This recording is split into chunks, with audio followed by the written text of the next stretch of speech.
अपने औपनिवेशिक दौर में ब्रिटिशर्स को एक ख्याल था कि ईश्वर ने हमें इसलिए बनाया है कि भाई हमें जो ये उपनिवेश है, ये जो वो लोग हैं जिनकी चमड़ी गोरी नहीं है, उनको हमें सिविलाइज बनाना है। और इस थ्योरी को व्हाइट मैन्स बर्डन थ्योरी कहते हैं, आप इससे वाकिफ होंगे। उस व्हाइट मैन्स बर्डन थ्योरी का प्रभाव यह रहा कि पूरी दुनिया को उन्होंने गुलाम बना लिया और वहां पे उनका शोषण करना शुरू किया। मुझे लगता है उसी विचारधारा का एक नया, जो बोल सकते हैं ना कि एक old wine in new package, Donald Trump नजर आ रहे हैं। अब डोनाल्ड ट्रंप को जो शांति का मसीहा बनने की जिद चढ़ी है, दुनिया के हर फटे में पैर डाल करके खुद को ऐसा प्रेटेंड करने की कोशिश कर रहे हैं कि भाई हम जो है यहां पे शांति स्थापना चाहते हैं। आपकी जानकारी के लिए पता है, अभी कुछ ऐसा हुआ है कि इन्होंने अब चीन को भी साथ में लेने की कोशिश की है और यह बताया है कि भाई हमारे रहते, चीन ने कह दिया कि साहब जब तक देखो आप हो ना, तब तक तो अटैक हम नहीं ही करेंगे। हुआ क्या है, सारी बात करते हैं। नमस्कार, मेरा नाम है नीरज पारिक, आप देख रहे हैं Neeraj Pareek official YouTube channel. First time हमारे साथ में है तो truth, insight and impactful content के लिए अभी सब्सक्राइब करें और बन जाएं इस फास्ट ग्रोइंग फैमिली का हिस्सा। मेरे साथियों, चाइना पे विशेष रूप से नजर तो है ही, चाहे फिर वो टैरिफ्स को लेकर या कुछ और। अभी हुआ क्या कि जब ये साहब जा रहे थे अलास्का व्लादिमीर पुतिन साहब से मिलने के लिए, तो इस यात्रा के बीच में उन्होंने एक न्यूज एजेंसी को इंटरव्यू दिया। उस इंटरव्यू में जब चर्चा ताइवान के इशू की आई तो उन्होंने एक बयान दिया। उस बयान में यह कहा कि she want invade Taiwan during my presidency. यानी डोनाल्ड ट्रंप ये कह रहे हैं कि चाइना जो है वो बहुत धैर्यवान है और चाइना भी मानता है कि मैं भी बहुत धैर्यवान हूं।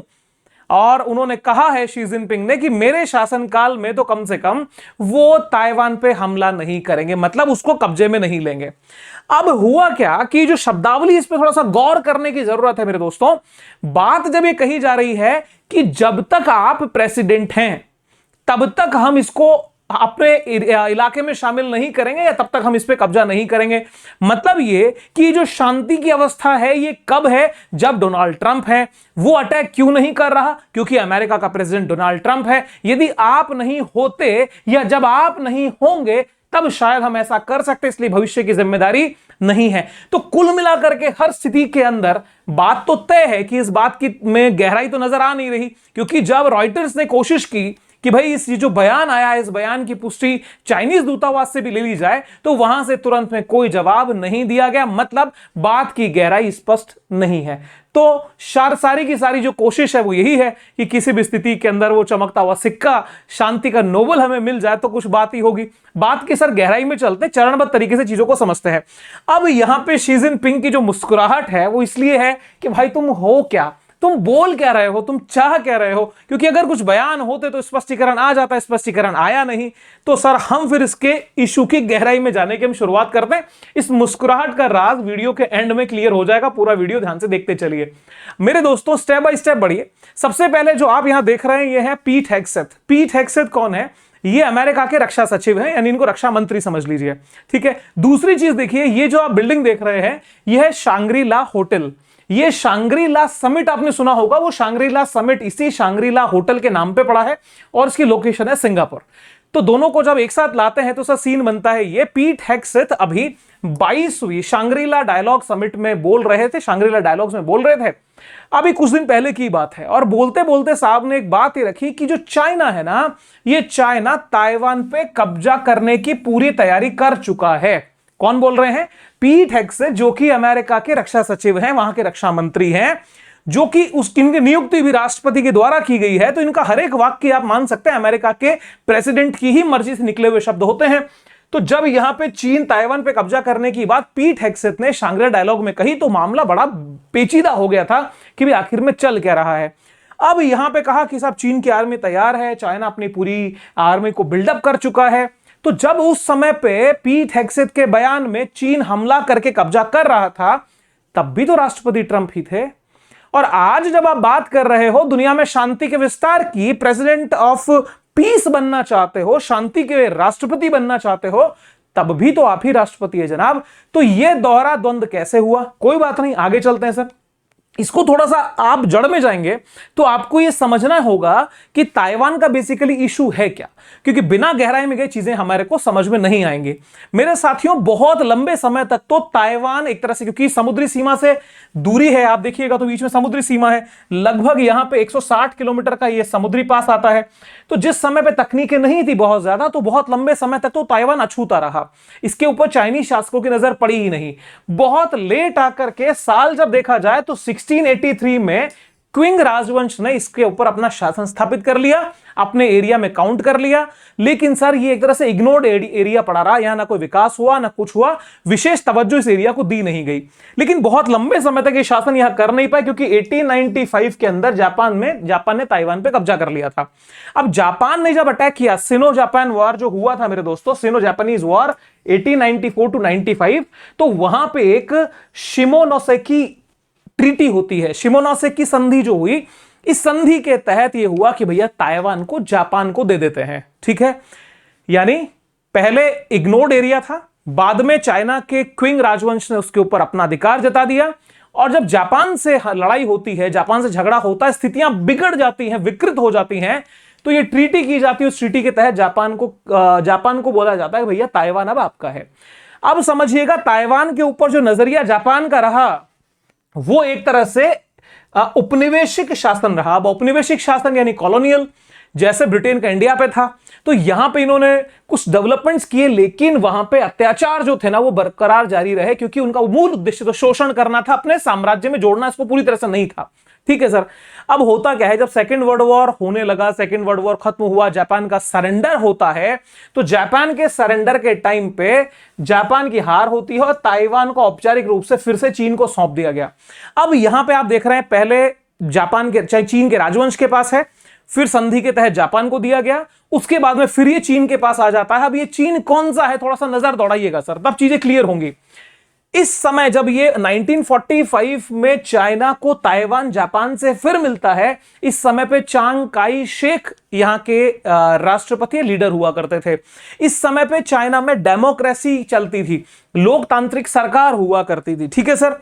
अब यहां पे जब लोकतांत्रिक सरकार को सौंपा गया, उन्हें पता नहीं था कुछ ही दिनों के अंदर यहां पे क्या हुआ, साम्यवादी क्रांति शुरू हुई, और 45 से 49 तक कम्युनिस्ट पार्टी और राष्ट्रवादी दलों के बीच गृह युद्ध हुआ। 49 में माओ त्से-तुंग ने अपनी सरकार बनाई, कम्युनिस्टों की जीत हुई और पीपुल्स रिपब्लिक ऑफ चाइना की स्थापना हो जाती है। मतलब वो जो चीन था, अब उसको क्या कहा गया, पीपुल्स रिपब्लिक ऑफ चाइना। बात समझिएगा। तो चीन जिस चाइना को, जिस गवर्नमेंट को सौंपा गया था, वो डेमोक्रेटिक गवर्नमेंट थी, नेशनलिस्ट गवर्नमेंट थी, चांग काई शेक वाली सरकार थी। और यहां पे पीपुल्स रिपब्लिक ऑफ चाइना को क्या सौंप दिया गया, ताइवान सौंप दिया गया। एक तरह से अब उसका कब्जा हो गया वहां पे। इसी समय पे क्या होता है, जो चांग काई शेक थे वो भाग करके चले गए ताइवान में। ठीक है। और ताइवान में जाके अपनी लोकतांत्रिक सरकार बनाई और कहा कि वास्तविक चीन की सरकार तो ये है, वो लोग हैं जिन्होंने चीन पे कब्जा कर लिया। तो ऐसी स्थिति में मेरे दोस्तों क्या होता है, आप ये देखिएगा, जब ये कम्युनिस्ट रिवॉल्यूशन शुरू हुआ था तो अगस्त 1947 में ये एरिया धीरे धीरे जो रेड कलर बढ़ रहा है, और फाइनली 49 के बाद 50 तक आते आते तो ये लगभग चीन के ऊपर साम्यवादी शासन स्थापित हो चुका था, और चांग काई शेक आकर के ताइवान में अपनी नई सरकार स्थापित कर चुके थे। तो कुल मिलाकर के दुनिया में उस समय पे चीन के ऊपर दो सरकारों के दावे थे, जो एक मूल भूमि चीन से यानी मेनलैंड चाइना से चल रही थी, और एक सरकार वो जो ताइवान के इलाके से चल रही, जिसको चांग काई शेक चला रहे थे। अब मेरे दोस्तों इस स्थिति के अंदर एक तो पीआरसी बना, पीपुल्स रिपब्लिक ऑफ चाइना, जो कि मेनलैंड चाइना बीजिंग आधारित था, जिसको कि माओ जेडोंग या माओ त्से-तुंग लीड कर रहे थे, और एक आरओसी था, रिपब्लिक ऑफ चाइना, ये ताइवान पे आधारित था। इस समय तक मेरे दोस्तों जिस चीन को दुनिया मानती थी कि भी चीन है, वो आरओसी हुआ करता था।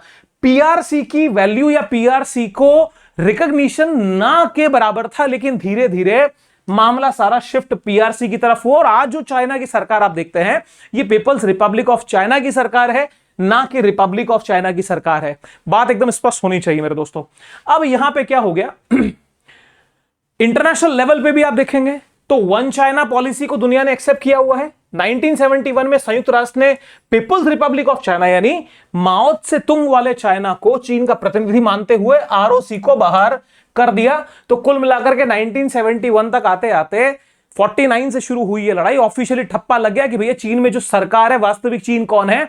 चीन है, वास्तविक चीन है PRC, people's republic of China, which is communist China. ठीक है सर। अब हो क्या रहा था कि जो सरकार ताइवान में चल रही थी वो अपने वास्तविक अस्तित्व की फाइट कर रही थी कि भाई हम मूल रूप में एक आजाद राष्ट्र हैं, और यहां पे जो पीपल्स रिपब्लिक ऑफ चाइना था वो ये क्लेम कर रहा था कि ये तो हमारा ही हिस्सा है, हम इसको कभी भी ले सकते हैं, दो चाइना पॉलिसी नहीं होगी, वन चाइना पॉलिसी को ही वो प्रमोट करता है, और जो देश टू चाइना पॉलिसी यानी वन चाइना पॉलिसी के अगेंस्ट जाता है उसके खिलाफ चीनी नीतियां जो हैं वो लागू दुनिया में होती हैं। अब कुल मिलाकर के दुनिया के सिर्फ 13 छोटे देश ऐसे हैं जो ताइवान को एक स्वतंत्र राष्ट्र मानते हैं, और आश्चर्य की बात यह है कि ताइवान को स्वतंत्र राष्ट्र के रूप में राजनीतिक डिप्लोमेटिक रिलेशंस के बनाने के क्रम में अमेरिका भी उसको देश नहीं मानता, भारत भी उसके साथ में डिप्लोमेटिक रिलेशंस नहीं रखता है। आश्चर्य की बात है। देखिएगा सर, तो देने वाले जो 12-13 देश हैं सर कौन है? मार्शल द्वीप है, पलाउ, तुवालू, अफ्रीका के अंदर इस्तानिया, यूरोप के अंदर Vatican City, Belize, Guatemala, Haiti, Paraguay, बहुत छोटे छोटे ऐसे देश हैं जिनका अस्तित्व भी मतलब एक सुनामी शायद लेके खत्म कर सकते हैं। इनकी पॉपुलेशन भारत के तो एक जिले से भी छोटे, मतलब इतने एस साइज के देश है ये। तो कुल मिलाकर के धीरे धीरे क्या हो गया, ताइवान की जो मान्यता है, रिपब्लिक ऑफ चाइना की जो मान्यता है वो घटती गई, और पीपल्स रिपब्लिक ऑफ चाइना की मान्यता दुनिया में बढ़ती गई। तो इसी का कारण क्या है? चाइना की पॉलिसीज, चाइना ने जैसे लोन दिए, चाइना ने जैसे बेल्ट रोड इनिशिएटिव लिया, इन सब चीजों ने चाइना को डिप्लोमेटिकली मजबूत किया, और लोग ताइवान से बैकफुट पे आते गए। धीरे धीरे मूल चाइना को ही, मुख्य भूमि चाइना पे सरकार को ही मान्यता इन्होंने दे दी। तो कुल मिलाकर के अब मुद्दा यह चल रहा है कि भाई ताइवान अलग राष्ट्र है या ताइवान चीन का हिस्सा है। अगर टेक्निकली देखें, बहुत गंभीरता से सुनिएगा, बिकॉज यहां पे भावनाओं से ज्यादा तर्क की आवश्यकता है। तर्क कुछ इस तरह से है कि जब किसी सरकार के द्वारा कोई समझौता किया जाता है, मान लीजिए कि यहां पर कोई समझौता जो है वो अटल जी की सरकार ने किया, तो मनमोहन सिंह जी की सरकार को यह कह करके वो हट नहीं सकते कि भाई ये तो उनका समझौता था, हम उसको नहीं मानेंगे, या उन्होंने समझौता किया वो हम पे लागू नहीं होता। तो सरकार देश का निर्णय था। अब यहां पर यह सोचने वाली बात है कि जो पहले क्विंग वंश के अधीन था, चीन के पास था, फिर वो जापान के पास गया समझौते के तहत, फिर उसको चीन को दे दिया गया, वहां पे सत्ता में परिवर्तन हुआ, मूल सत्ताधारी उस समय के जो थे वो भाग के आए और यहां पे एक विद्रोही सरकार का गठन किया। तो थोड़ा सा टेक्निकली समझ के बताइएगा, आपका ओपिनियन क्या है, क्या ताइवान चीन का हिस्सा है या नहीं है? ये एक डिबेट का इशू है, इसलिए ओपन प्लेटफॉर्म में प्लीज कमेंट करके बताइएगा। अब यहां पे चल क्या रहा है कि ताइवान वर्सेस चीन की फाइट है। इन दिनों में आप बहुत न्यूज देखते होंगे कि ताइवान हर दिन एक शिकायत लेकर के बैठा होता है कि भाई आज इतने 6 हमने फाइटर जेट्स रडार पे आए, इतने यहां पे इनके जो नेवल शिप्स हैं वो घूम रहे हैं, हमारे टेरिटरी के आसपास में वो आ रहे हैं। तो कुल मिलाकर के चाइना तो ये बात ओपनली कहता है कि भैया प्रेम से आ जाओ, हमारा हिस्सा बनना पड़ेगा, वरना तो हम मिलिट्री एक्शन करके तुम्हें अपने अंदर ले लेंगे, बिकॉज वन चाइना पॉलिसी से कॉम्प्रोमाइज चाइना नहीं करेगा और ये हमारा हिस्सा है। दुनिया के बहुत सारे देशों ने दावा इस पे छोड़ दिया है। अब बात यह आती है कि जो अमेरिका एक तरफ यह कह रहा है कि बच के रहिए, चीन हमला कर सकता है, तो और अभी ये कह रहे हैं कि प्रेसिडेंट शी जिनपिंग ने कहा है कि ट्रंप साहब जब तक आप है ना तब तक तो हम कुछ करने वाले नहीं हैं। तो इसका मतलब यह है कि अमेरिका कहीं ना कहीं सिंपैथी चाइना ताइवान के साथ में रखता है। चल उसके प्रमाण थोड़ा सा देख लीजिए। इंटरेस्टिंग बात यह है, अमेरिका और ताइवान की हिस्ट्री देखो।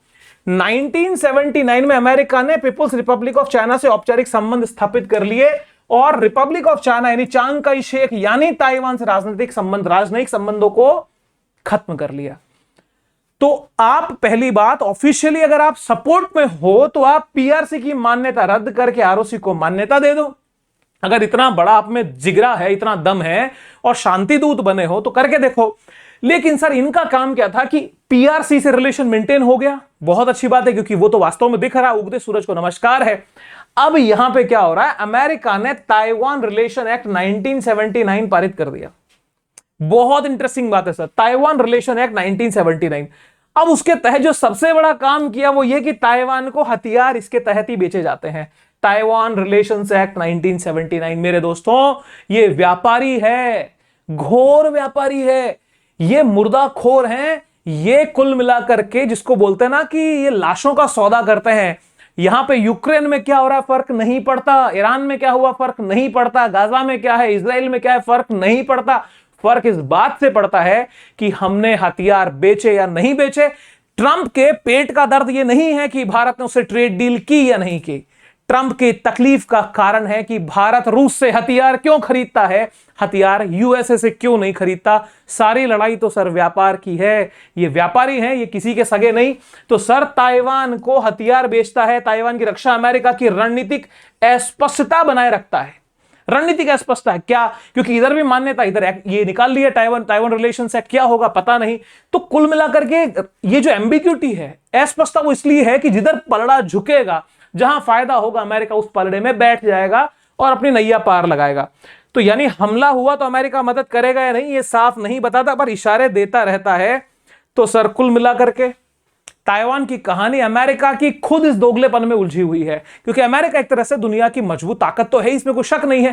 थोड़ा सा और आगे आइए, अब अमेरिका की कुल जमा बात क्या है? सारा का सारा खेल है भाई बिजनेस का। बिजनेस बनना चाहिए, है ना, वो क्या होता है, धंधे से बड़ा कोई धर्म नहीं होता। तो इसकी कहानी यही है। हथियार बेचने हैं तो एक्ट पारित किया हुआ है, और बिजनेस करना है तो चाइना से रिलेशन बना के आरओसी को साइड आउट किया हुआ है। फिर ये बात करते हैं जी हम बड़े वो हैं, क्या बोलते हैं, डेमोक्रेसी को बचाते हैं। तो कुल मिलाकर के चीन ने तो साफ कहा कि भैया एक ही चीन है दुनिया में, ताइवान हमारा अभिन्न हिस्सा है। जब तक चल रहा है चलने देते हैं, उसे हम फिर से रीयूनिफाई करेंगे, चाहे शांतिपूर्वक या सैन्य बल से। तो एंटी सक्सेशन लॉ 2005 के तहत चीन को अधिकार है कि अगर ताइवान स्वतंत्रता घोषित करता है तो वह सैन्य कार्रवाई कर सकता है। तो मेरे साथियों, किसी भी स्थिति में चीन ताइवान को अलग जाने नहीं देगा। और अमेरिका की जहां तक बात है कि अमेरिका बीच में आएगा और ताइवान को बचाएगा, तो जैसा वो यूक्रेन को बचा चुका है, समझिएगा बचा चुका है, वैसा ये ताइवान को बचा कुचा कर देगा। इससे ज्यादा तो सर हम क्या ही यहां पे कह सकते हैं। तो कुल मिलाकर के लगातार ताइवान के आसपास में ड्रिल कर ही रहा है। ये सारे के सारी खबरें जो हैं ये मतलब इंटरनेशनल मीडिया में वायरल हुई हैं। तो हर स्थिति में अंदर ये ताइवान को इन्वेड करके रहेगा। और ये जहां तक बात है कि साहब हमारे होते हुए चीन नहीं करेगा, ये भ्रम है। वरना किसी भी कंडीशन के अंदर ये जिस दिन चाहेगा उस दिन ये इसके ऊपर पैर मारेगा और अपने एरिया में इसको शामिल कर लेगा। अमेरिका इसमें कुछ बोलने वाला नहीं है। अब मेरे दोस्तों आइए फिर इस खबर पे जहां से हमने शुरू किया था कि शी जिनपिंग ने मुझे प्रॉमिस किया है कि जब तक आप हैं तब तक ऐसा कुछ नहीं होगा। तो यहां पे बात यह समझनी है कि यूएस में प्रेसिडेंट 2 टर्म के लिए बन सकते हैं, वो भी 4 साल के लिए और 8 साल टोटल टाइमिंग मैक्सिमम। एक बार ऑलरेडी बन चुके हैं, दूसरा टाइम के 6 महीने बीत चुके हैं, 7वां महीना इनके लगभग चल रहा है। तो अब दोबारा यानी कुल मिला के हम क्या समझें कि 3.5 साल तक की और लाइफ है ताइवान की इनके हिसाब से। या तो संविधान में संशोधन कर देंगे कि भैया कोई लिमिट नहीं है, या खुद को तानाशाह घोषित करेंगे, उसको बचा के रखेंगे, जो पॉसिबल नहीं है। दूसरी बात रही कि ये इससे साबित करना चाहते हैं कि भैया जो शांति है, शांति की जो नदी है, उसकी गंगोत्री मेरे घर से होके बहती है, पूरी दुनिया के अंदर पीस का ठेका हमारा है। क्योंकि यदि ये बात सच होती तो सर वहां से कंफर्मेशन आ चुकी होती। अब इस पूरी न्यूज को और जाके देखें sir. US president Donald Trump on Friday said that Chinese President Xi Jinping told him that he would not invade Taiwan as long as Trump is president, per a report by Reuters। Sir Reuters की report है तो एक authentic तो मानी ही जाएगी। तो जब ये बात ये कह रहे हैं कि मेरे रहने तक, शी जिनपिंग कहे साहब जब तक आप तब तक हम नहीं आएंगे। Speaking to an interview with Fox News, he said, I will tell you, you know, you have very similar things with President Xi of China and Taiwan, but I don't believe there is any way is going to happen as long as I am here। तुम्हें पता है ऐसा कुछ नहीं होगा जब तक मैं यहां हूं, क्योंकि शी जिनपिंग ने भी इस बात को मान लिया है। ट्रंप ने और कहा, Trump added, he told me, मतलब Xi Jinping told to Trump, I will never do it as long as you are president। President Xi told me that, and I said, well, I appreciate that, but he also said, but I am very patient and China is very patient। Trump added, कहा कि भैया हम बहुत धैर्यवान हैं, हम तो बोलते ना कि हाथ एकदम कसमस आ रहे हैं कि कब ताइवान को अपने अधीन कर लें, वो तो मालिक आप बैठे हो, इसलिए हम ऐसा नहीं कर रहे। तो सर आत्म प्रशंसित, आत्म मुग्धता का इतना चरम किसी बड़े राष्ट्र के नेतृत्व में सर आश्चर्य होता है, और निश्चित मानिएगा कि यहां से कुछ भी होने वाला नहीं है। यहां पे जो होना है दुनिया में हर वो काम हो जाएगा। भारत पेट्रोलियम नहीं खरीदेगा रूस से, भारत खरीद रहा है। चाइना अटैक नहीं करेगा, ताइवान पे इन्वेट नहीं करेगा जब तक मैं हूं, कुछ गारंटी नहीं है। रशिया को, यूक्रेन को नहीं तोड़ने देंगे, टूट रहा है। अब क्या कुछ ऐसा है, ईरान को कहा था अटैक नहीं करेगा, ईरान ने अच्छा खासा अटैक इजराइल पे कर दिया। सर हर स्थिति के अंदर ट्रंप एक फेल प्रेसिडेंट है, और यही इनकी मुस्कुराहट का राज है कि भाई अमेरिका तुम्हें भी मिला तो क्या मिला, एक ग्रिंगो मिला। सही उपमा जो है वो लूला ड सिल्वा ने दी है इनको।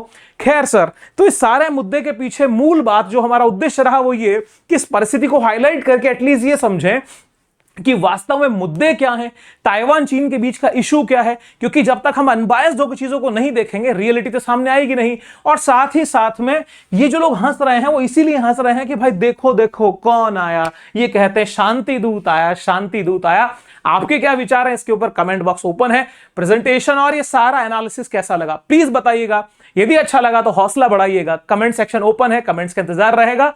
और हां, ट्रुथ, इनसाइट एंड इंपैक्ट के लिए, अनबायस्ड अनफिल्टर्ड कंटेंट के लिए जो कि राष्ट्र हित सर्वोपरि लेके चलेगा, प्लीज सब्सक्राइब करिएगा और इस बहुत ही तेजी से बढ़ते हुए परिवार का हिस्सा बनिए। Wish you very happy learning, see you soon again, bye bye, जय हिंद।